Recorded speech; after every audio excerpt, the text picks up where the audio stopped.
So this is one of the questions that I've had to start to ask men. What do you do for fun? Like, what do you do What are your hobbies? for your hobbies? More than likely, they're going to tell you nothing. Yeah.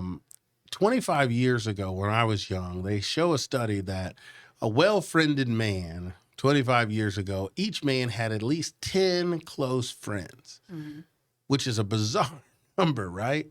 10. Like, that's unheard of. But if you ask 10 men now, you will barely find any that have one. Now, let's just peel that onion back, right? Okay. So, Ayan, if you're my one friend, right, that means I call you good times, call you in bad times, call you when I want to go to the club, when I go fishing, when I want to hang out. When, you know what I'm saying? And this is not even accounting for what has to happen in your family. This is just what I need from you. I'm going to be calling you in the day and texting you in the middle, in the evening. Your husband will be like, bro, I'm going to need you to go find yourself safe to do, right? Right. So this is what you're running into is you have men that don't have enough friends because they don't understand how they're built and how they're supposed to operate. When I'm saying that they're being told by women what to do, it's because there's this idea there's supposed to be like equal outcomes for everyone, and there's not. Like I said, women, if you guys start teasing each other the way that men do, there would be a fight for sure. Right. There's we're not buddies after That's this. just not how that works. Now, when you guys are doing egalitarian type activities like playing hopscotch or playing house, like there's no winner. We're just doing the thing together. Whereas for us, somebody has to win, somebody has to lose, because that's just how we operate. And it's okay. We don't have a problem with it. We lose, we get over it, and we do it. So what I've been asking men is like, what do you do for your hobbies? And I almost guarantee it, if you ask any man what they do for fun, they're going to tell you something that sounds a lot like work. Yeah. Let me give you an example. Building something, creating something, working out at the gym, going for a run, doing podcasts, playing the drum. It's going to look like work. That's all that we do that brings us joy is work. Now, there's work for work. Then there's work for the family. There's honey-do list work. Then there's church work when I'm serving. Then there's, do this thing with my friends where we play kickball. That's work. We also play on this baseball. It's work. Like everything that we do is a function of how do we earn? How do we gain? How do we win? How do we learn. It's just how we're built. That's kind of the mindset of a man. Yeah, but when you're being told on a constant basis that you should be at home more, you should be sitting down and sipping Mai Tais, that goes against the very core of who you are in some cases. Now, there's some men that's okay. There's some women they're driven like dudes, and they're like, I need to play kickball. I need to be out. But there's not. I mean, you just have to understand, like, for the broad stroke, if we're looking at the broad stroke of the pen, it's going to be more often than not, most men, their leisurely activities will be very active, playing basketball, playing football. Like that's what they do for fun and they feel amazing after versus sitting on a beach, just laying there. Like you just don't see dudes doing that. Like tanning, like I've never in my life, I've seen dudes tan next to their ladies, but I've just never been to a beach and seen a dude just on a, you know what I mean? It's just, me personally, have never seen it because I will see a dude getting a tan while he's cutting the yard. He'll get a tan while he's, you know what I mean? He's doing something. And that's just how it works, is what I've seen. Again, I'm not every human, but I'm just saying if we keep those things into perspective, it helps us to understand how can we really support the men in our lives? You know, how do we really engage? Because sometimes it's like, hey, you need to go bowling. I know you're tired, but when you go bowling, you're going to be energized after. And this is why with our program, we do park crawls where we have intentional time with dads and the kids. But we also do excursions where we go bowling with dad or we go to the golf range and tee off and, do those kinds of things because a lot of times we forget that is a way of being able to give back to ourselves. Now, I'm a massage person. I love to get Same. massages. Yeah. You know, which I learned later on in life. It's a super feminine trait. It's Really? okay. Absolutely. What? It just is. I would have never I thought thought it was just that. relaxation. Right. It is relaxation. Self-care. Again, for me, grew up around my mother, her sisters, my cousins, who are all girls. Mm. Massage is what I like. It feels good to me. My sons get massage. It's fine. I'm not saying that it's, somehow putting you in the feminine bracket. I'm just saying it more often than not. Like even when I started getting my nails done, like it's a super feminine trait. Like there's a reason that men don't go to those places. Do you feel ashamed for that? Or No, I don't care. Okay. I don't care. I think that's awesome. I've learned that I have to be able to stand on what I believe. And I'm already too far gone. It's too late. You know what I mean? Like, it's just what I'm okay with it. But I also don't spend my time arguing with dudes that don't. Right. You know what I mean? Because there's people that don't do it.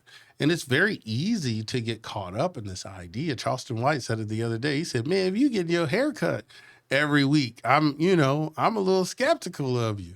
Because again, you're primping, you're getting, like, that's not a male thing to do. It's just not. I mean, it's just not. That's quite But I do get my interesting. hair cut every week. But it's just not, I mean, and you can look at it from different ways. Yeah, it just depends on your hierarchy. Because if you're in business, like getting your nails done and, being groomed, like it's a part of who Your you are. daily life. But if you're not, like you're outside doing the work. Like you got a shovel in your hand or you're, operating a crane or something. Like you don't got time for that. Like, right. I'm front facing where I have to be in these places, shaking hands and kissing babies. Like I still have calluses though, From your working life. because honey got due list. I had to hang it, what was it, swing just yesterday. You know what I mean? On top of being sitting in the office. There's multiple levels to what you have to do. Like I said, I'm not trying to break it down like men are only able to do these things because there's a lot of dudes that probably do need to get a massage that don't even know the glory of it. Because they only know the perverse version. You know what I mean? It's like, no, there's actual good need for a massage. Right. Chiropractic is actually helpful. I go to Dr. Hunt. Man, listen, no twisting, no popping, no cracking. Okay. But it's amazing because he does fascia manipulation. So by the time he rubs on your neck a few times, you're like, what? And it's already happened. Your whole body just starts, and you feel good. But to me, that relieves tension and pressure in my back in places and in my joints and muscles to where now I can get back to work. Okay. We need those pockets of rest or, relaxation and just pouring back into your cup. And based off what you shared with us, there's a never ending to-do list from the male side, just like we feel over here. But it's good to, meet in the middle and get some new information. It is. I mean, like, I didn't know that.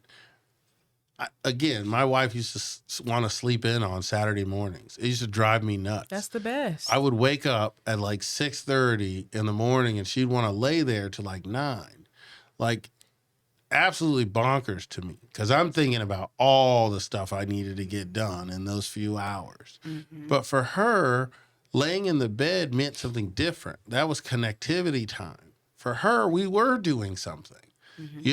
But for me, we are just laying here and this hurts. I need to get up. My side hurts and this is stupid. I want to be close, but let's be close for 10 minutes and then let me go do the thing. But so once I started to understand what she needed, I learned that she likes to have her hair played with. She likes to have a head massage. She likes to have foot massage. Like, I don't like doing those things necessarily. Sometimes it's not that bad, but I have to do it because I know that's what she loves. That's what she needs. And so that is tension relieving to me because I know that she's going to feel better after. It takes time to get to that. There's a maturity level I had to reach to get to there. There was times I used to hug my wife and roll my eyes and there was nobody there. You know what I mean? Like, because I didn't know it was okay for me to connect with her in that way. Nobody taught me that. I had to discover it from going to different conferences, reading different books that, hey, they teach you that masculinity is this version of nobody getting in. But that's not masculinity. That's isolation, and that's dumb. Yeah, that's deep. When you get an opportunity to truly connect with people, again, a well-friended man is 10 close friends. Okay. I've never said that number to somebody and they not go, what? There's been a few times I've gone to a church where you see people that say, yeah, I have 10 close friends. But it's like, if we were to really go down that's the gambit. That's difficult to balance. If we go down the gambit of close, I'm pretty sure they're not close. You call this person when you go bowling. You call that person when you go fishing. You call this person. Isn't that how it's supposed to be? Because everybody can't fulfill your needs. It's compartmentalizing. Right. But that means that we connect in areas that we connect in. Like we connect in business. We're not going to connect on, how to do your hair. Like if there was a way to care less, I would. I just, you know what I mean? Like if I'm being honest, right? But when we talk about entrepreneurship, when we're talking about business, we're talking about leadership, like, listen, we can go all day because that's what matters to me. So if we can connect there, you can go somewhere else and get all the other stuff. Right. My wife is the only one that I have to be open and vulnerable to do the stuff I don't want to do. Everybody else, you're just going to get the version of me that best suits the moment. Right. And that's it. That's all I got. Because she has to get everything, and then my kids have to get everything, and then everybody else gets whatever's left. It doesn't look like that all the time because I do have to, pay bills. I got to pay bills. Right. And so paying bills looks like being out front facing in the community all the time. But, if I don't incorporate my family into that, like when I was on the radio the other day, I just brought my son with me. It's not for a gimmick. It's just because there's only a limited amount of time that I have. It's 24 hours in a day. Right. I have to be able to bring them into what I'm doing. Or, like if you come to my office now, you've been there, you've seen it. There's a whole play place in there. Yep. That's what that's for, is because I know what it's like to be a dad that needs to have a meeting that's very important, but I got my son today. Or I got my daughter today. Right, you got to make it happen. I got to make it happen. But to know that I can go to Birthright Living Legacy, have that coffee, have that meeting, and know that my kid is safe in the other room playing its heart out. What? Let's go. The best of both worlds. It's funny because my son went to the bank. My wife used to be a vice president of lending of First Oklahoma Bank before she stayed home, right? So she went back because she had to do something for the love lottery that we're doing this weekend. Oh. And so she was talking to one of the gentlemen there, and the guy. So my son says, "Hey, so what is this place?" And he says, "It's my office." He goes, "This your office? Where's your toys for your kids to play with?" And so he was like, I don't have that. He says, well, my dad does. And those are the kinds of things like you just don't even think about. Right. It's like, wow, he recognized that somebody else is not doing what his dad is doing. Now, what we didn't do is, that guy is, no, it's just like, no, what he's doing is different. He can't do what I'm doing. Now, it doesn't mean the bank can't do it, right? But they're not specializing in what we're specializing in, nor would we ask them to. That would be, crazy. You can't get business done on that level when you're distracted with your kids in the building, right? But I can, because I'm talking to dads. So when I turn around and see my son about to flip over a whole table, I can be like, oh, yeah, I know what it's like to be frustrated, my friend. Matter of fact, hold on. And so that's why it's like being in the corridor of what I love, at the same time learning from the things that I get to do, as well as adapting from other people's stories and livelihood. Like that is, to me, the ultimate glory. But for other people, that would be super boring. They'd be like, that's stupid. You just talk to dads all day? Well, yeah. Helping people to realize that they have the power to change their entire family lineage by just doing a couple of things different a day. Huge. It's huge. And you're not going to be able to see those results. But, just being able to put that in is powerful. It is. Like you said. And we're both married. We have husbands. So how can we how can women support men's health? Ooh. So this is I don't know how many safe ways I can say this. Okay. But I'm going to try. What he's saying is what he means. Okay. Okay?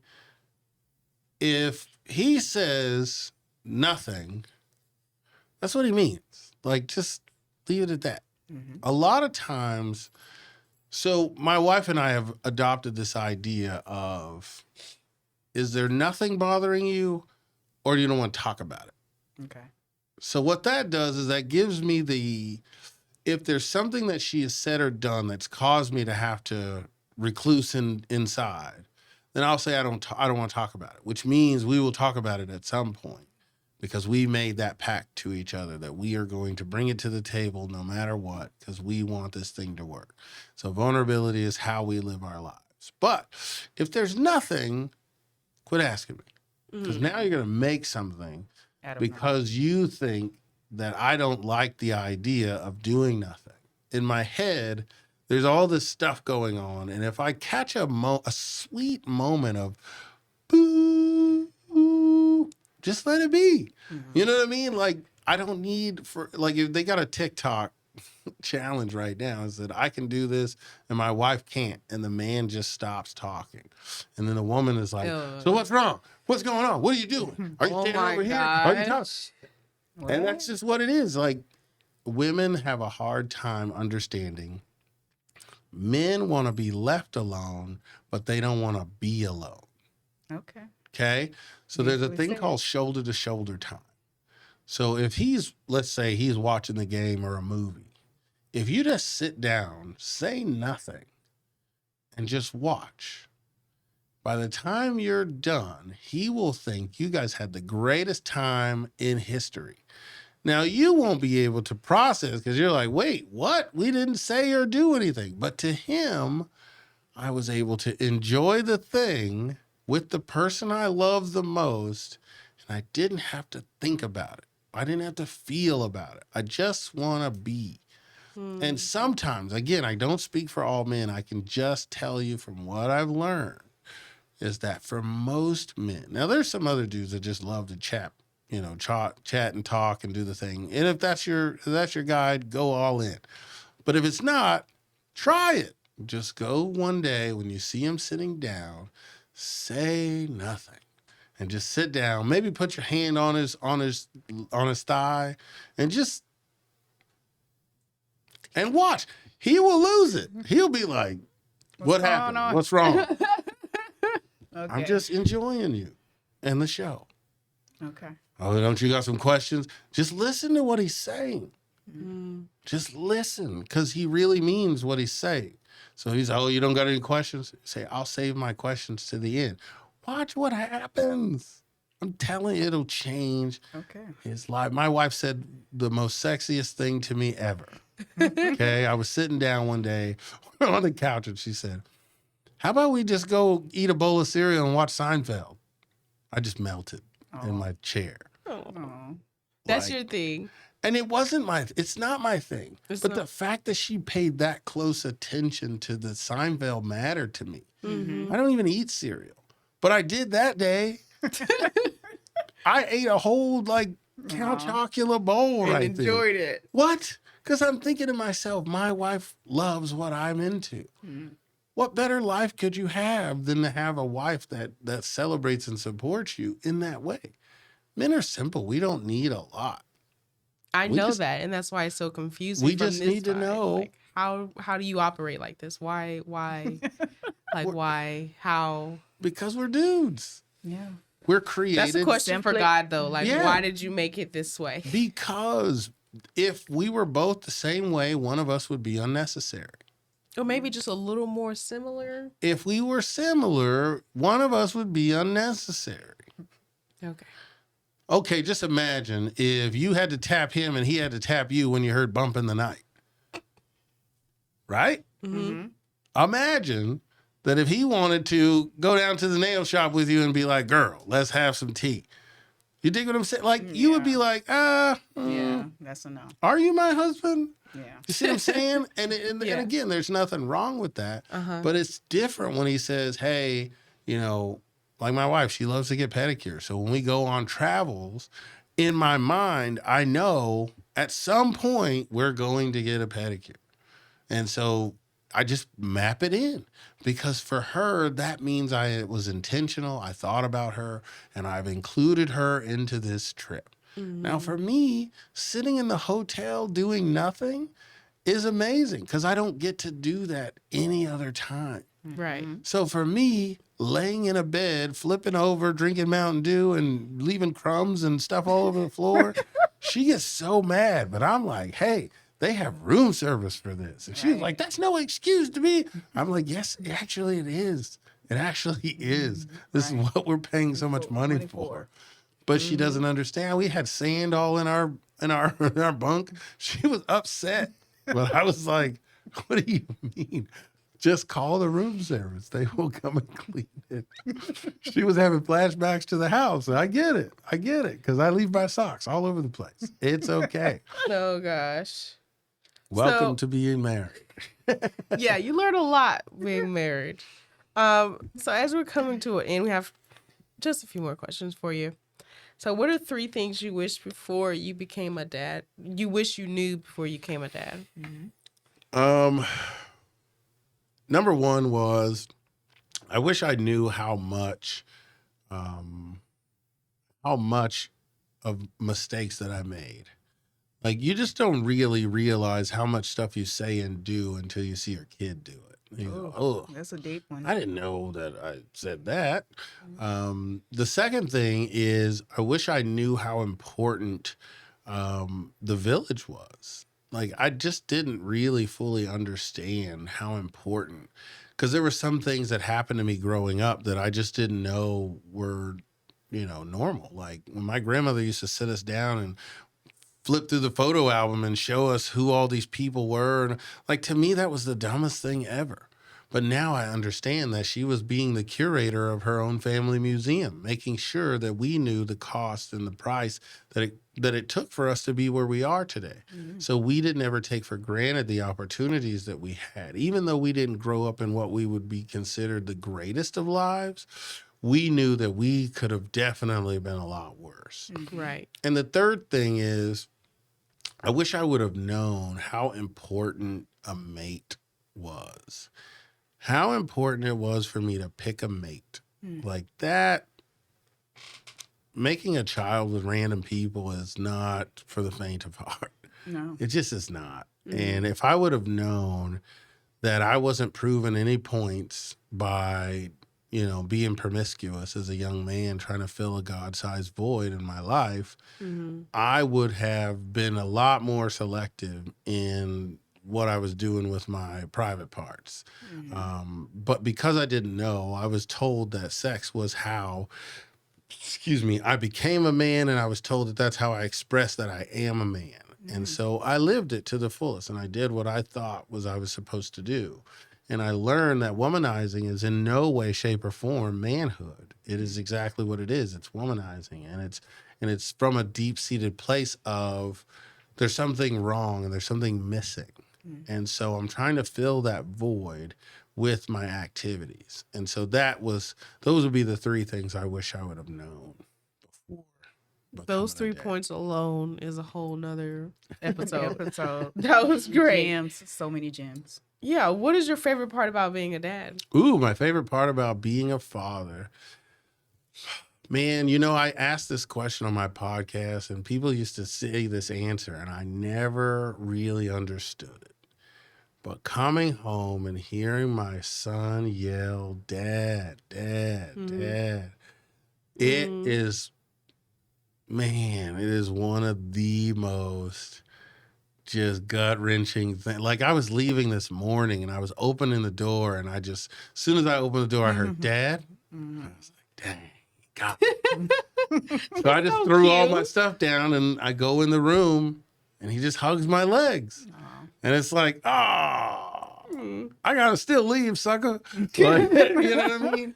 But I gave him those moments because there's too many times that I see where dads say, I wish I would have, fill in the blank. And what I never want to have to do is I never want to not live this mission. Birthright living legacy is the passing on of the birthright. That is giving your name to your children. The living legacy is to remind you that you don't have to be dead to do it. So I try to make sure intentionally every day I'm doing something to try to keep that legacy going, because I never want my children to grow up to say to you. Now, the first three, they're going to have horrible things to say. You were a young parent. No, I was an immature, very, very bad dude. And men just mature at a slower rate, or No, just not later in true. life? Men mature when they take care of a child that belongs to them, that they can't take care of themselves. So when mothers take the children away, it doesn't allow dad an opportunity to mature. But that's when he starts. He doesn't, that side of his brain doesn't even open until he's taking care of that child. So just like it took you 9 months to grow it, it's going to take me 9 months at least to start to develop. But unfortunately, moms are like, you need to get it together. I got it. And it's like, well, yeah, but you didn't get it day one. You had to be puking and all kinds of stuff before you got it. I don't get that luxury. So what I have to do is now I have to go perform a little bit better, because now I have to pay for these things. My priorities are different. They're not that I'm abdicating my responsibility. It's just my responsibility is different. I now have to pay for you guys. I now have to make sure that when you hit postpartum, I got to make sure I don't slip into postpartum, because I don't even know what happens when a man slips into postpartum, because nobody's ever taught me that we could. That's new. I didn't even It know is a that. thing. Men can experience postpartum. Men can experience all sorts of things. When you lose a baby, we feel that.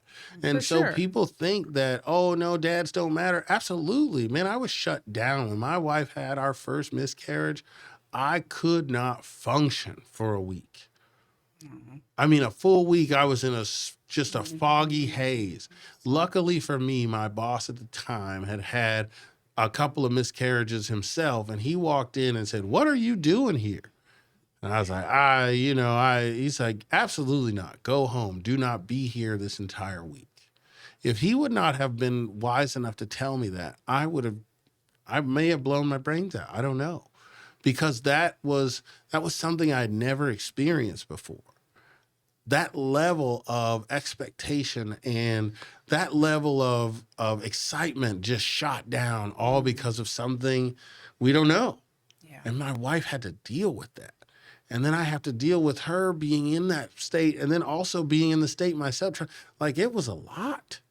I can imagine. It was a lot. And so when people crazy. don't know that fathers are connected to those childs just as much as mothers are, Right. these are the kinds of misconceptions that can happen. And even growing up with the way that I did, we used to almost treat miscarriages like, oh, dodge that one. Ooh, man. And now we're realizing, like, wait a minute, that was my child. That was a life right there that we just lost. That was the legacy of my future gone. That child's future is gone. And so now it's like, I had to apologize to some people after that first one. I was like, I'm sorry. I did not know what I was saying. I did not know what I was doing, because I didn't know how it would affect you, because I wasn't around. When you lost it, I thought, I just got to get away from this person so I don't mess up and do it again. Right. I was protecting myself, but not connected to them. So anyway, that's a whole nother thing. Well, we've really, really enjoyed your time here and just the details. Thank you for delivering again, and making time in your busy schedule to come on to Sweet Taboos, where we educate, advocate, and encourage people to use their voices to make positive change. Yes. Well, hey, I hope I was an effective schedule, not just busy. Right. Definitely Very effective. So what is one takeaway that you want the listeners or viewers? I just want them have. to know that, there is a place if you have a husband, or you are a dad, or a co-parent, or just even a community leader out there that are responsible for the lives of young people, older people, or you're just, looking for community. Man, there is one, and we're out here, and we would love to have you. Birthright Living Legacy, we meet every second and fourth Thursday. You can find us online. You can find us on any of the social media platforms. I got kicked off Facebook because they don't like doing dad stuff. For real? Oh, yeah, it's crazy. Don't worry about that. But, yeah, you can find us, or you can just call us at 918-922-9445.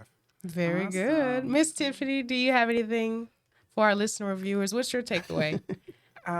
This has truly been a blessing.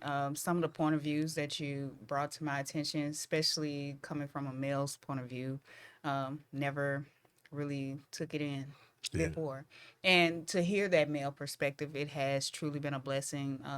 And as a wife, as a mother as well, and as a single mother, it hit differently. So I appreciate all the gems you did drop today. Yeah, you were absolutely great. Yeah. So you guys make sure to like, share, and subscribe. Make sure you drop a comment. What do you want to hear? What do you want to talk about? Okay? We appreciate your love and support. And until next time, stay sweet. All right. I love it.